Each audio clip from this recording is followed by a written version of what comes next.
And now all the video news that you need in just 60 seconds. Well, you know, video cameras have gotten smaller and smaller and smaller. They used to be this big, then they got this big. Now they're the size of a phone, but probably in a couple of years we're gonna go, I can't believe you're dragging that giant phone around with you. Scientists at the University of Michigan have just developed a video camera that is 1 square millimeter. That's about yo big. Essentially, it's the size of a computer chip.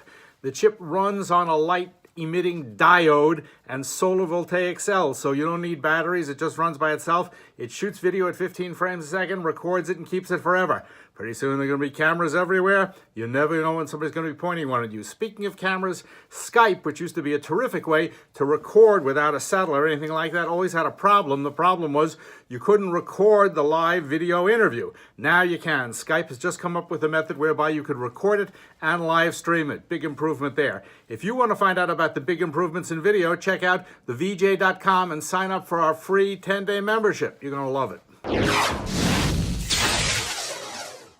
I hope you enjoyed that, and if you want to learn more and see more, come and see us at thevj.com. Is that right?